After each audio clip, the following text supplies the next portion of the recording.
Guest host for today and tomorrow, Charles Ellison, executive producer, host of Reality Check on our affiliate WURD in Philadelphia, also Washington correspondent for the Philadelphia Tribune, contributing editor for TheRoot.com. Catch me at Ellison Report. We are live here at the National Action Network annual convention in New York City at Times Square. We're at the Times Square Sheraton. You can join in on the conversation, obviously, at 877-532-5797. And joining us now is the Honorable Congresswoman Frederica Wilson, representing Florida's 24th Congressional District. If you want to learn more about her, you can go to wilson.house.gov. Congresswoman, it's a pleasure. It's an honor to have you on today. Oh, it's wonderful to be here. All right, thank you. Thanks for being here in New York City. Yeah, we wish you had bottled it up, right? We'll have to let you know next time, see how we can work that out. Okay. Thanks for joining us. I'm real curious, real quick, I wanted to talk with you about, because you were in the headlines some months ago regarding the tragic death of one of your constituents, Sergeant LaDavid Johnson, and you were defending his wife, his widow, Myeshia Johnson, against...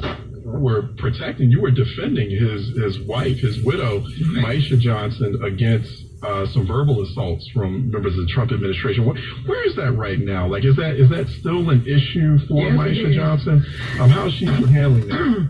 It's still an issue because we have not gotten a final report from the African Union nor from the Trump administration as to why LaDavid was missing for 24 hours after the initial battle, and why he was found a mile away from the insurgency. So no one has been able to answer those questions, and so much has been leaked in the news, the New York Times, Washington Post, Wall Street Journal, about him being captured, tortured, his hands tied, stripped of his uniform. All kinds of things have come out, but our government refuses to answer any questions about LaDavid. So they constantly say we're still investigating. It's still under investigation, and as soon as we finish, we will brief the parents, and then we will brief the Congress. So this has been going on since September, and that's a long, long time. And just yesterday, today is Thursday, I wrote an op-ed piece in the Miami Herald. I write them often, and this is the latest, with the same questions. What happened to LaDavid Johnson? And, you know, we know that something happened, and we know that it's not good. And we know that is the reason why they have not come forward with an explanation as to all of the questions that have been asked. I recently saw that troops in Niger finally caught up with one of the insurgents involved in that attack on that U.S. military unit that LaDavid Johnson was a part of. Is that correct? Either they've captured that person or they've killed that person? Well, they captured him, and he was the one who they said they put them on the mission to find. And he's one of the leading terrorists. That's not my issue. LaDavid, first of all, was just a sergeant. He should not have been in Niger. In order to even go abroad, there's certain training that you must have, including linguistical training, which he never got. So everyone else was a master sergeant. He was just a sergeant, and he was a mechanic. So he had no business on that mission. And what happened to him after the mission is the part that I call Mr. Trump's Benghazi, because he refuses. They refuse to find. I mean, you don't leave a soldier on the ground in enemy territory for 2 days, maybe 2 hours, and then you realize you don't have him for 2 days, and then you return, and he's a mile away. A mile is a long way. So how did he get a mile away? Did he walk? Did he run? Did someone carry him? Did he drive a car? What how did he get to be a mile away? The only black member of this team. How did LaDavid get a mile away? So then I asked him, I said, who were the insurgents? Who were they fighting?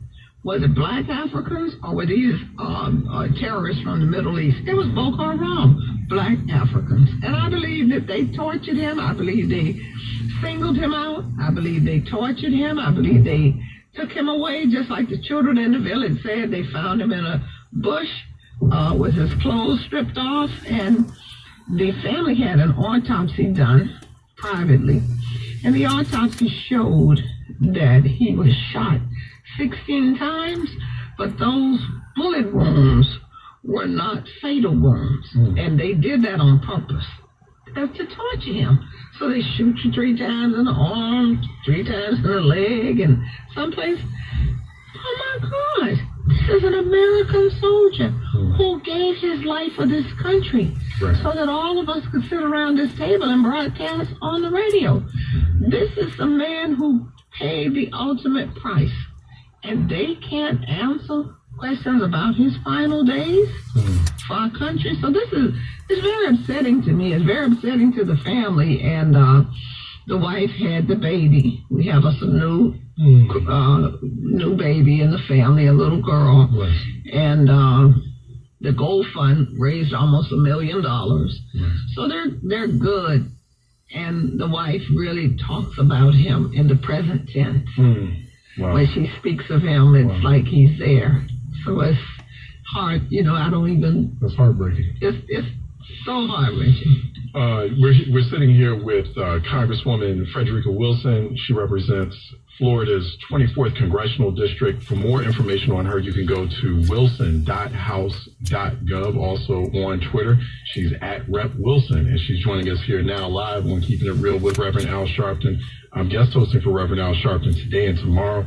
My name is Charles Ellison, host and executive producer of Reality Check on WRD in Philadelphia. Congressman, I do want to ask you about, just switching topics here real for a moment. I did want to talk with you about the upcoming 2018 congressional midterms. And so prospects are looking rather bright for Democrats in the House. Not so sure about what may happen in the Senate. How are things feeling for Florida, and what's your sense of other battlegrounds as we're looking at the midterms coming up in November? Well, I think that the House will take I think the Democrats will recapture the House. And I think because of all the turmoil that we see happening in all of the resignations of Republicans, and especially the resignation of Mr. Ryan, or the announcement that he would not run again. And we have some very strong candidates running.